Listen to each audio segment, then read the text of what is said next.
I Hate Politics is a podcast about a human activity we love to hate. I'm Sunil Dasgupta. We all know about zoning. Zoning laws determine what we can build and where. Typically, zoning laws have sought homogeneity in what we build in a location, an industrial area, a long line of strip malls, or churches, and for residential areas, very similar homes. Single family homes with a certain frontage, for example. Neighborhoods with a wide frontage that become mansions. This homogeneity has been questioned and in some cases even broken. Here, for example, in Kentlands, one of the first mixed use communities in the nation. But if zoning tells you what to build, something called the Adequate Public Facilities Ordinance tells you when to build. The APFO, as it is commonly known, is governed by different names in different jurisdictions. In Montgomery County, Maryland, the APFO is given legs by something called the Growth and Infrastructure Policy. Think about it as how the county manages and paces the building of homes and the building of infrastructure. Which goes first is unclear. Most APFOs are written for infrastructure to go in first.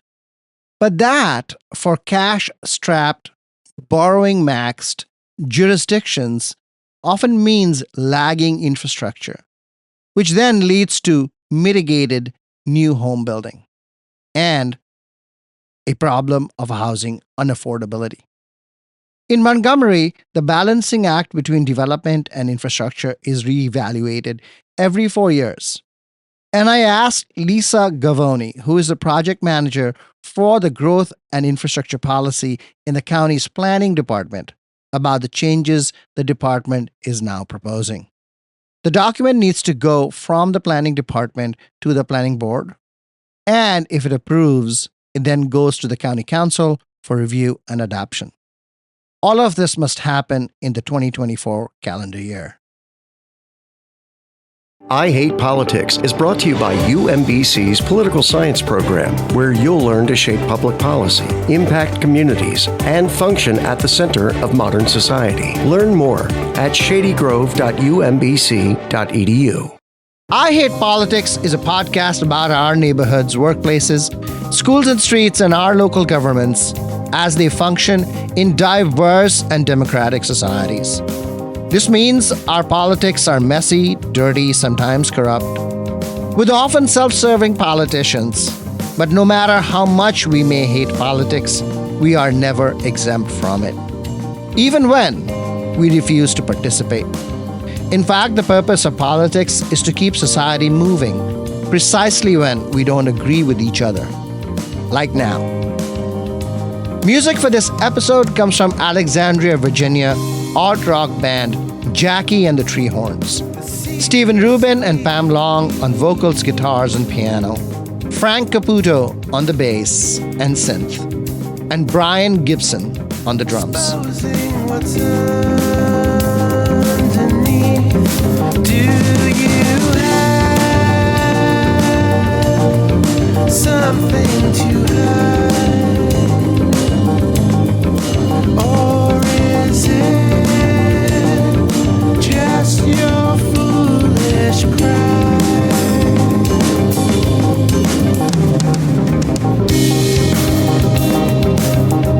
Under lock and key. Lisa Gavoni, welcome to I Hate Politics. Good morning. I'm happy to be here. What would happen if we did not have a growth infrastructure policy? When the growth policy was, initially adopted in the late 80s, much of the county was undeveloped. And the focus was really on ensuring that farmland that was being converted into housing, that we had roads and schools to support them. The county's obviously evolved a lot since then. We're a complex jurisdiction. We have major employment centers, mature residential neighborhoods. And the growth that we're seeing is largely through infill development and redevelopment. So a lot of that infrastructure already exists. But, the policy has shifted a lot to respond to this growing context and reflect the planning goals of the county. And so without it, I think if we didn't have it, a lot of the infrastructure would still be there, but I think it really does help ensure that adequate public facilities are still there. What about the argument that if we did not have this, then we would have rampant development and no infrastructure and little or no infrastructure? Well, so for schools, it's interesting because, mitigation when there's inadequacy or if the school service area is overcrowded, we usually pay an additional fee that's called a utilization premium payment on top of impact taxes. So it would take more money away from the schools. And it's for transportation, there's a series of multimodal tests called the Local Area Transportation Review that looks at the adequacy of surrounding that development. And I think that's a really important part of ensuring that the infrastructure there is adequate to support the development. I think that there could be a question of, especially for impact taxes, are they too high? Are they preventing development that are stopping more housing growth? I think that, we've tried to craft a policy that very carefully balances the need for public infrastructure as well as, our impact tax policy and carving out exemptions for the types of housing we want to see. There's this underlying tension between impact taxes and the GIP. Impact taxes are only 7% of the MCPS's capital budget, a really small amount. But there's a lot of tension around it because they're very high, and we hear a lot from the development community that they are stopping housing production. But we also know that people move here for the great schools that we have. And it's important to make sure that even that small 7% of the capital budget is there to ensure that we have, that we can invest in our schools even more. It's 7% of the capital budget. What is it? I think last year for schools and transportation, it was both $13 million collected in impact taxes. 13? $13 million for each, yes. That seems very low. It is low, but it's still an important part. It's still something. The growth and infrastructure policy, which you call GIP, how has it adjusted over time, not now, but over the last, several decades, to this movement from greenfield development to infill development and redevelopment? The biggest thing that we do is we're trying to imply a context-sensitive context to the growth and infrastructure policy, largely through what we call transportation policy areas and school impact areas. And I'll start with transportation policy areas. There's 4 colors. There's red, orange, yellow, and green. And these colors, they represent the conditions that exist, but also the conditions we want to achieve. So if you think about it, the red policy areas, that's a lot of our purple line policy areas, our metro stations. But we're also making recommendations for places like Life Sciences Center and Rock Spring to be red policy areas representing the conditions we want to see. Orange is our town centers. Yellow is kind of emerging communities, and green is, the agricultural reserve. In school impact areas, they have 3 classifications. They have infill, which is where the type of housing growth we're seeing is multifamily. That is not generating a lot of students per basis based on the type of housing growth we're seeing. Turnover, where we're not seeing a lot of housing growth, but we're seeing enrollment impacts in the form of turnover of existing units. And that's when, you sell your home and someone moves in with kids and they are now part of the elementary school. And then we have greenfield policy areas, which is parts of the county where we're seeing a lot of housing growth, but in the form of, single family attached or detached, and they're generating a lot of kids. We didn't have any greenfield policy areas in 2020, and we don't in 2024. So the county is largely in infill and turnover. And these, classifications help determine your impact taxes too. They're much lower in the red policy areas and the infill areas where the infrastructure is already there, and higher when you get out to the orange, yellow, and green and the turnover areas. Let's talk about your proposals and what you are changing from the last go around in 2020? In 2016 and 2020, we had some really big updates to the growth and infrastructure policy known as the subdivision staging policy at the time. So we're trying to, kind of refine our recommendations. And I think one of the big things that we're also trying to do is align the policy with the county's goals. This update, we have Thrive Montgomery 2050 as a guidance. We have the Climate Action Plan, the Racial Equity and Social Justice Act. So we're trying to align that policy with its goals. So we actually have over 30 recommendations, so I'm not going to go into all of them, but I'll touch on some of the big ones. For schools, we're modifying the boundaries of those school impact areas that I talked about earlier, those infill and turnover, to align with the transportation policy areas. That means that, we'll still have school impact areas and we'll still have transportation policy areas, but they'll have the same boundaries. One of the things we heard from the development community is there's just a lot of boundaries in conjunction with the growth and infrastructure policy. So we're trying to simplify the policy as much as possible. And another big one is, when we got rid of the moratorium in 2020, we introduced something called utilization premium payment. The moratorium was before 2020. If a development project tried to proceed in a school area that was overcrowded, over 120%, they couldn't proceed. There was no way that development in that area was in a moratorium. So in 2020, we introduced something called the utilization premium payment, and that allows development projects in overcrowded, overutilized school areas to proceed with an additional payment on top of impact taxes. And so what we're trying to do in this round is make it a little bit more flexible of where those payments can be used, so they're not sitting there and they're going to capital projects that need it. Right now, you're only allowed to use those funds in that school service area. So we're recommending that those funds, when they come in, that they're allowed to be used at adjacent school service areas. So it doesn't have to be exactly where the service area of that development is. It just makes it so if we have a capital project in an adjacent school area, it can be used there to relieve capacity issues.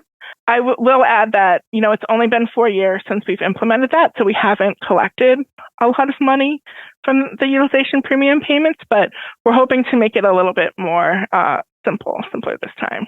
What else are you changing? For transportation, we're going to better align the local area transportation review, and I'll explain what that is. It's also called LATR. So LATR is how the planning board makes adequacy findings through that process. It's a series of multimodal tests that evaluates the area surrounding a proposed development and forecasts that development's impact on transportation facilities. The LATR, it strongly favors applicants requiring them to build improvements that mitigate transportation adequacy issues. And they only allow payments in exceptional cases. And so if you're an affordable housing project, you only get relief if that improvements are infeasible or not constructible. So we're revising the policy to exempt affordable housing units from being constructed in addition to mitigation payments. And this is just something to make it more financially feasible to build affordable housing, making sure that they don't have to go through this process. And then we're also exempting multifamily units, family-sized units, from off-site mitigation and construction, as well as daycare and bioscience. Daycare is for LATR studies. We found that LATR studies are a significant burden on daycare projects, and a lot of the trips are passed by and they're already captured. The policy was asking prior for a daycare project, which could be somebody's home, to mitigate transportation issues? That's one of the issues with the policy, is making it more effective, more simple. And then in 2020, we made a lot of changes to the impact taxes, and we're looking at refining those recommendations. And we try to be really thoughtful about where we increase our exemptions.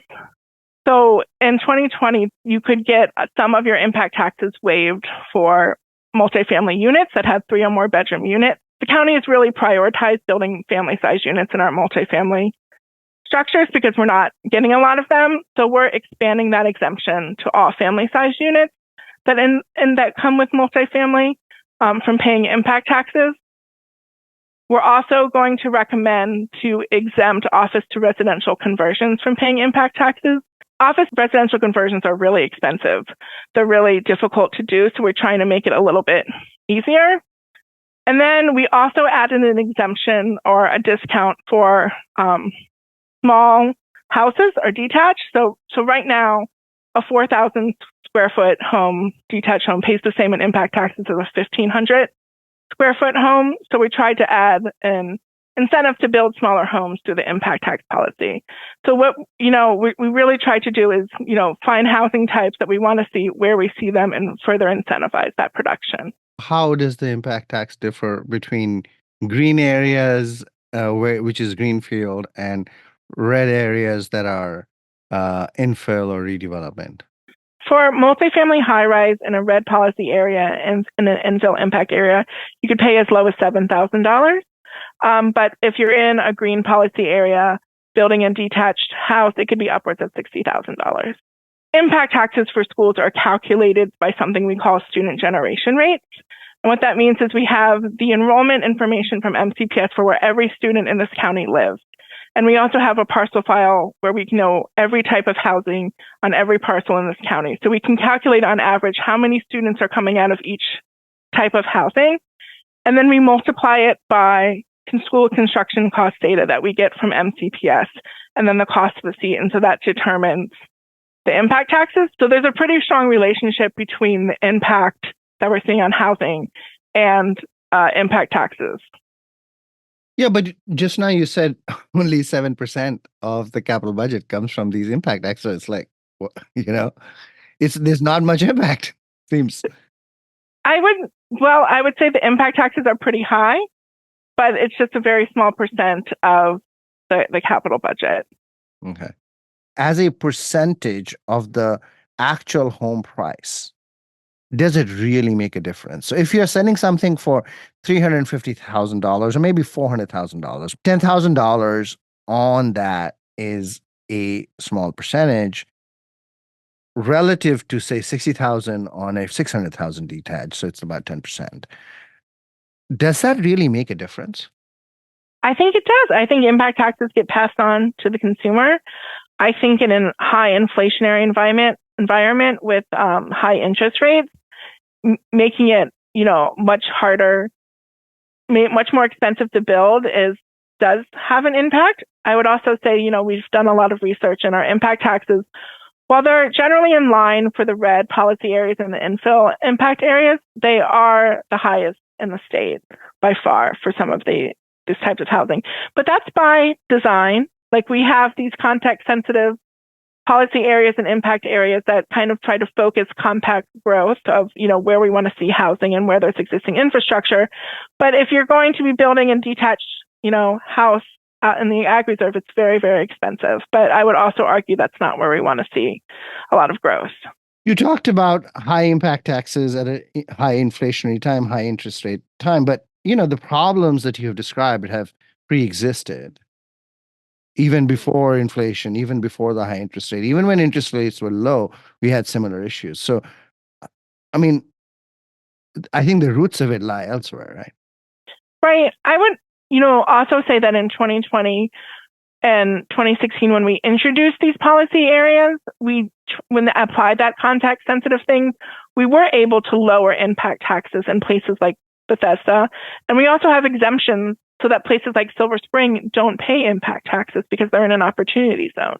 So there are a lot of exemptions built in. We did try in 2020, we like to say that we right-sized our impact taxes by lowering them in certain parts of the county. So we have made very successes. I would argue, is it enough? Has our production increased? And the answer is no.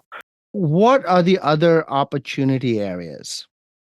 Sure. So it's 14 census tracts designated by the state, but the big ones are in White Oak, Gaithersburg, the Tacoma Park Langley area, Wheaton, Rockville, and of course, Silver Spring. No impact taxes on those areas at all. Yes.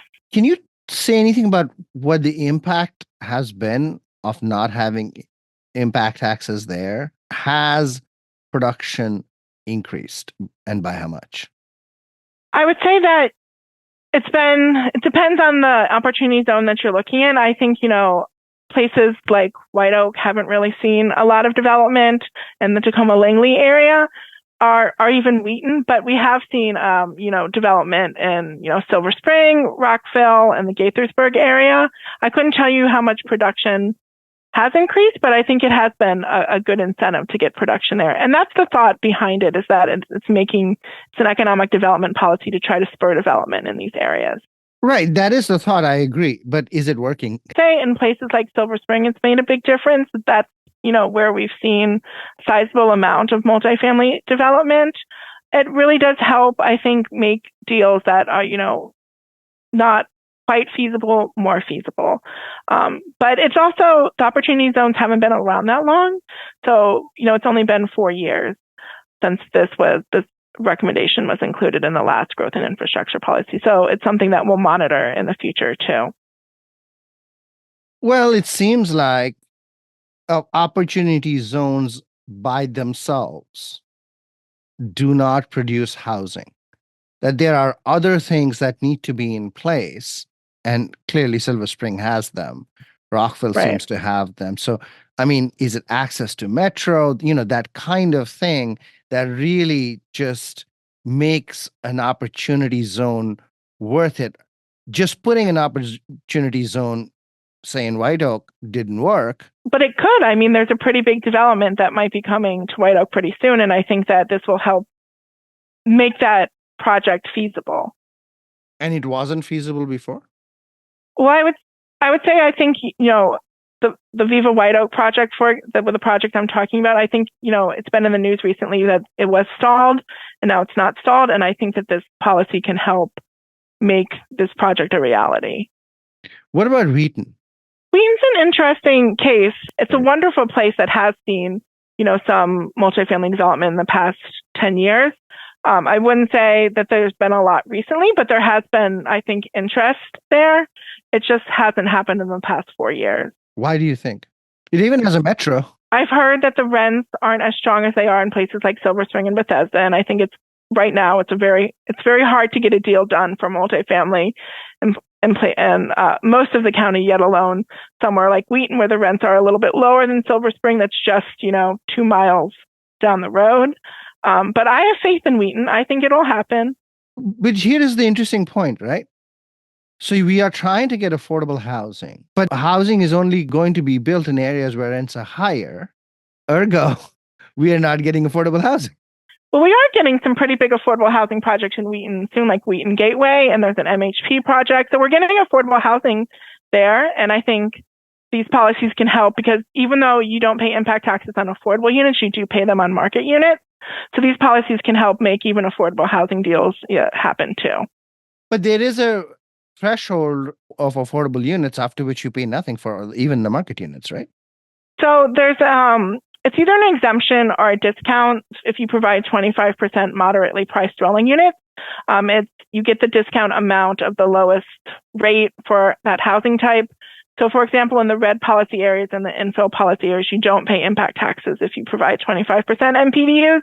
However, if you are building in somewhere like Aspen Hill, for example, that's not a red policy area and not in a turnover area, you would get that amount that's charged in the infill and red policy area discounted. So you would get a discounted rate for providing that.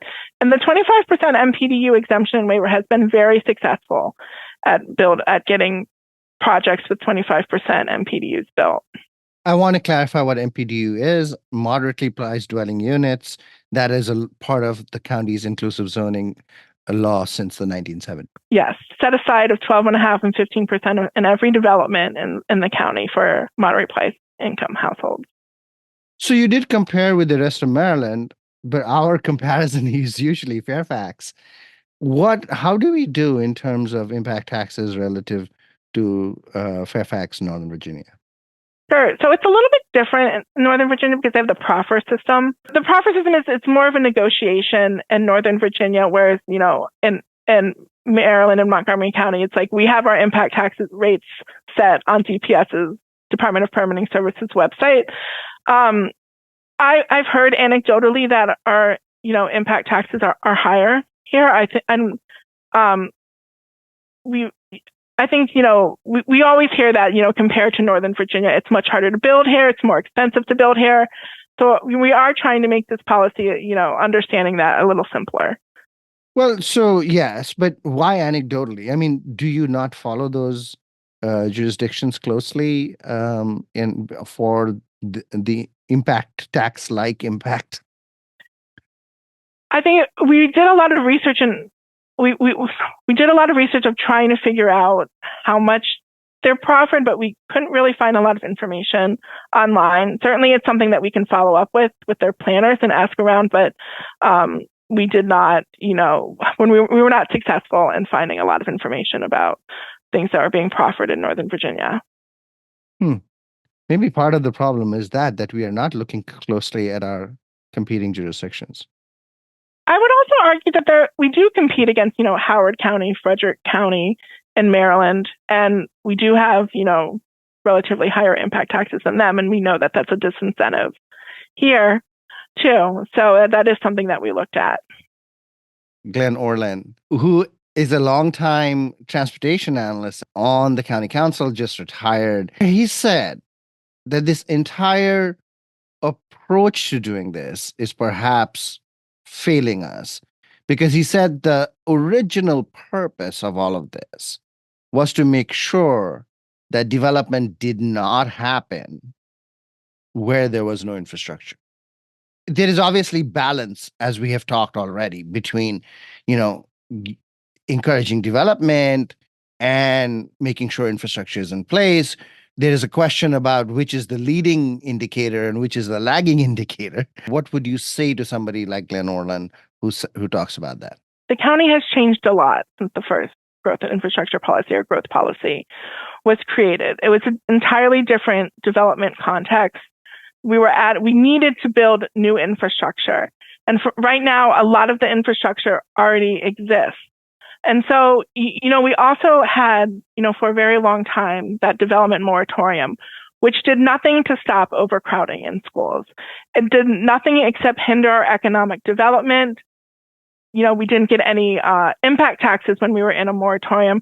I would argue that we have a system right now where it's basically you pay to proceed, you pay for your mitigation, but you are allowed to proceed with development. I think, we've moved on from policies that have tried to stop development just because they've been largely ineffective. Why should a moratorium be ineffective? What we found when we looked at it in 2020 and we looked at it again in 2024, that enrollment, well, I should caveat that saying that when we looked at it in 2020, enrollment for MCPS was growing and it's not growing right now. So it's a little bit different, but most of the enrollment growth doesn't come from new development. If you think about what we're building in the county, multifamily high-rise with no 3-bedroom units, their families aren't moving into them.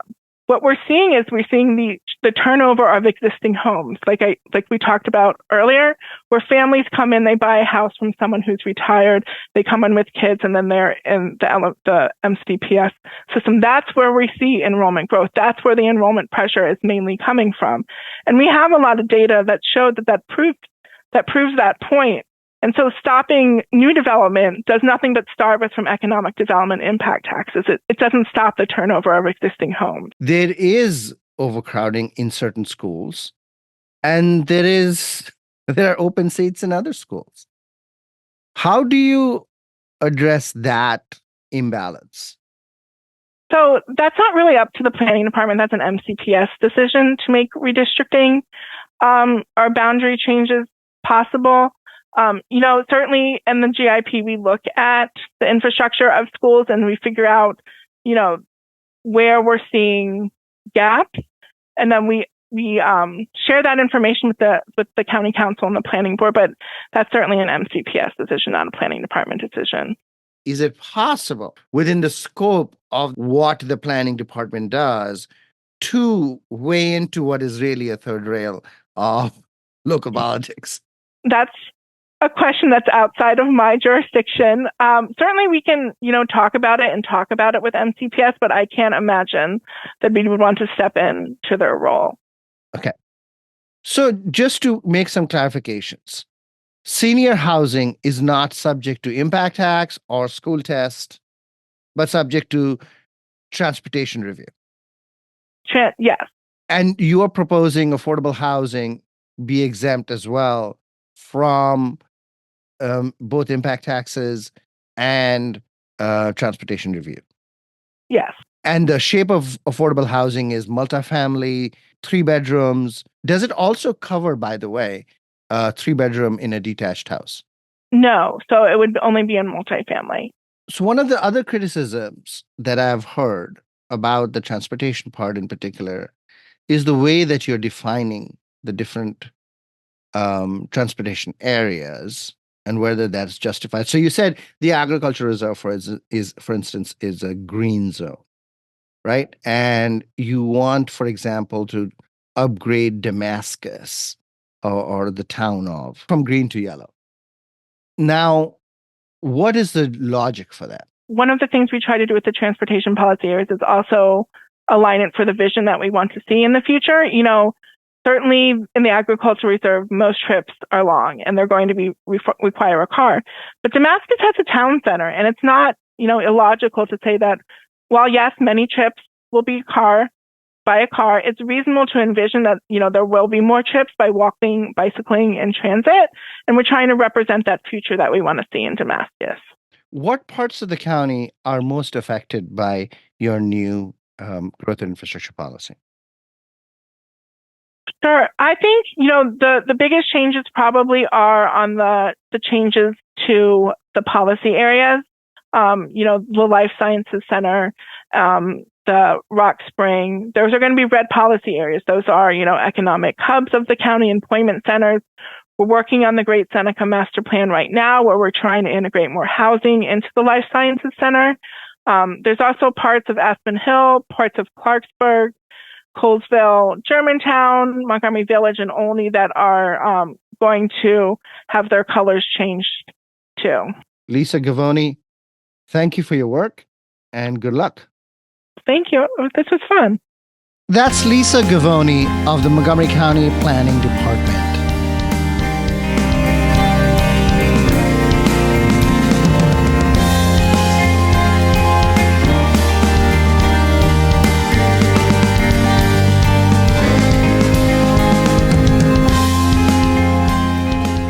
That's all for this episode of I Hate Politics, where we aim to stem the decline in local news by working with community voices. Don't forget to tune in to our Tuesday morning news analyses. I Hate Politics is produced by me, Sunil Dasgupta, and assistant producer, Adama Gay, with support from the University of Maryland, Baltimore County. I direct UMBC's political science program at the universities at Shady Grove in Montgomery County, where, among other things, we explore and learn about politics, government, and society close to home. Music for this episode comes from Alexandria, Virginia alt-rock band, Jackie and the Treehorns. Steve Rubin and Pam Long on vocals, guitars, and piano. Frank Caputo on bass and synth. And Brian Gibson on drums.